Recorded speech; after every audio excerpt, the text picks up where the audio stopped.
So if you could just manage your time better, just think of how much more time you'd have. Or would you?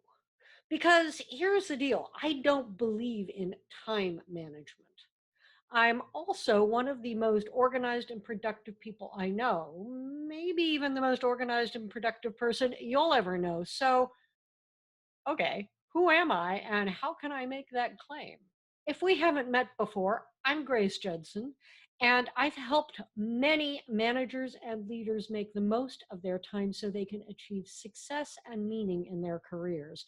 And whether you're like me and you don't believe in time management, or you're a diehard fan of all those time management books and programs out there, by the end of this video, you should have some new ideas that you can put work right away to be more effective in getting things done.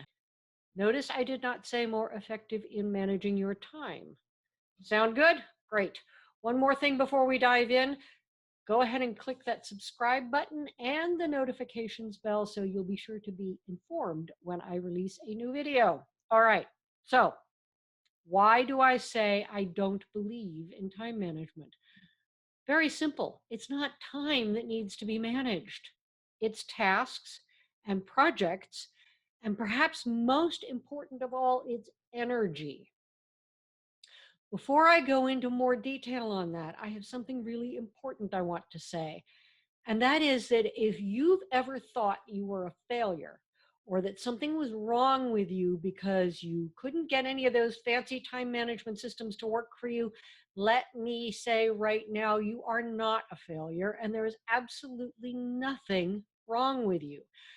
Those systems, here's a secret for you. Those systems work great for at least one person, the person who developed them. Everyone else is going to get varying results. Some people may take to a particular system like the proverbial duck to water, and others may just find them impossible to implement, and that's okay. In fact, it's great because all it means is that we all are, of course, unique and wonderful in our own ways, and we need to create our own ways of doing things. Doesn't mean we have to do it from scratch, but as a friend of mine says, we are all an experiment of one, which means that whenever you work with someone else's systems, it may work great, it may not work at all, but more likely, there will be some pieces of it that work for you and others that won't. And you may find multiple pieces from different people's ideas and processes and systems and put it together into something that works for you. So take what works, toss the rest out. It's that simple. And this applies to what I'm going to tell you here as well, because it just does. So, okay, what am I going to tell you? Let's start with energy management. We all have a limited amount of energy, and that depends a lot on what else is going on in our lives, what kind of stress we're dealing with, how many demands we have on our time from other people, how much sleep we got, whether we're eating well, have we had enough water, on and on and on. You know all the things, right? Also, we all have a time of day when we do our best work. I have a client who would love to flip the clock around. She does her best work around midnight. I'm the opposite. I do my best work between the time when I get up until maybe just before lunch. And yes, that does make scheduling our coaching calls a little challenging. What's your best time? If you're not sure, there's a morningness, eveningness quiz that I ask my students and clients to take. I've included the link down below in the video description. It's really simple and it will give you some ideas about what your best time is if you're not sure. But short of that, though, just think about when are you most likely to be eagerly hunting down the solution to a problem or fully engaged in a challenge of some sort or even offering great insights in a meeting. And on the flip side, when does your brain tend to shut down and the best you're likely to be able to do is administrative paperwork? It's normal, and I can tell you for sure that I save all the most mind-numbing tasks in my work for, you guessed it, when my mind is already numb. The thing here is, if you know where your energy is most likely to be full on, That's when you want to schedule your most demanding tasks. For instance, I write these scripts or my articles in the mornings, not in the afternoon. Energy management is key. Schedule those important meetings when your energy is at its peak. Dig into those important reports when your energy is high. And don't try to have a challenging feedback session with an employee when your energy is low. You can even block out time on your calendar for certain types of activities, high energy or low energy activities, based on where you know your energy is going to be. Very easy to do, really helps with being more productive with your time. But it's energy management, not time management. Okay, let's look next at why you have stuff on your to-do list that you know you need to do, but can't quite force yourself to get going on.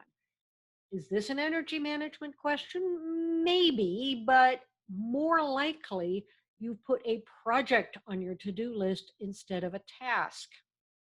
Projects are made up of tasks. They are not tasks in and of themselves. So anytime there's something you need to do that will take more than, let's say, 30 minutes to an hour or so, it is almost certainly a project and not a task. It has components that can be done separately, individually, maybe in sequence, but separately.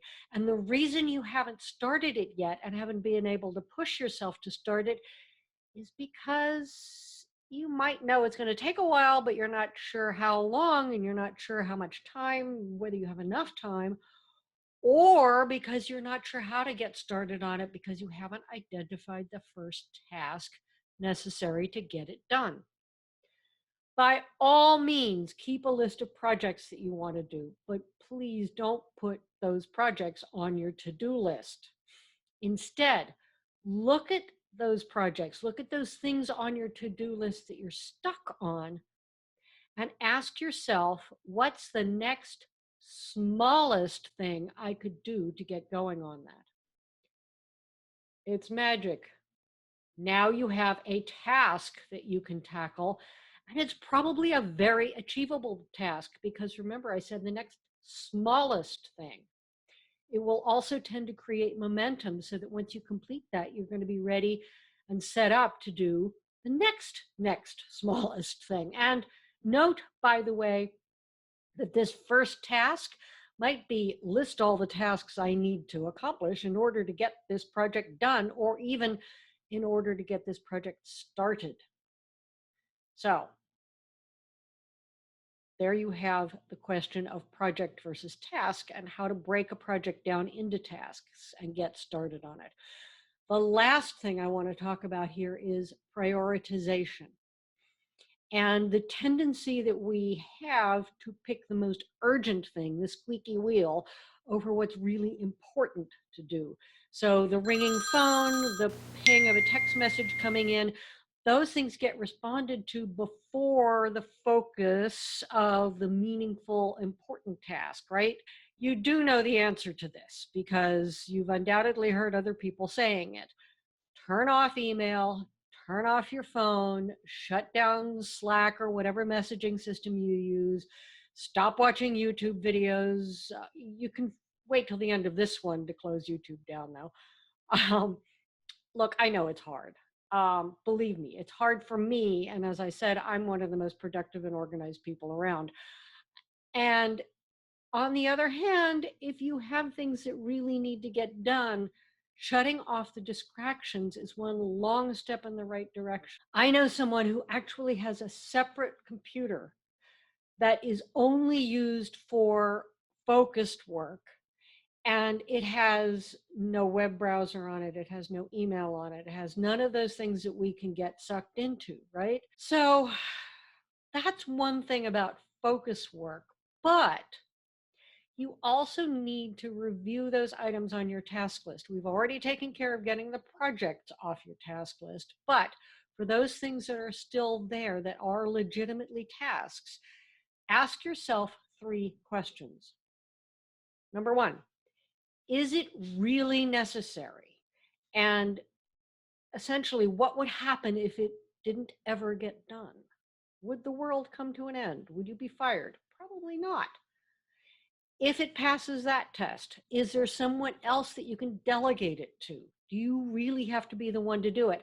And I'm linking in the notes down below this to a video that I've done on how to delegate, as well as an article on that. Third question, what is the really, truly, no fooling due date? Does it have a due date? Because often something that we haven't said, okay, it's going to get done by this time on the calendar, it tends to just sort of hang out there because there's no sense of urgency. Those three questions will help you either eliminate, hand off, postpone. Postponing is a legitimate thing to do, or make evident the relative importance and urgency of everything on your list. And I am going to bet that you will find at least some of them that actually aren't necessary, and some of them that can be delegated to someone on your team. Like I said, check out the links down below. And some of them really are of top importance with an important and urgent due date. And now you know which to tackle first, when to do it, and how to get it done without getting distracted.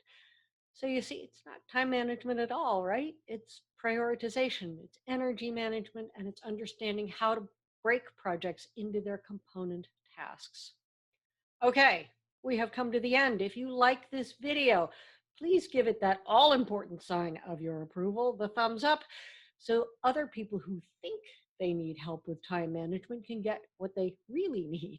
Leave me a comment if something here struck you especially interesting, or if you would disagree with me. And if you have a question, by all means, leave that in the comments as well. I come back to answer all comments and questions. And in the meantime, close down YouTube, go forth, get things done. Take care.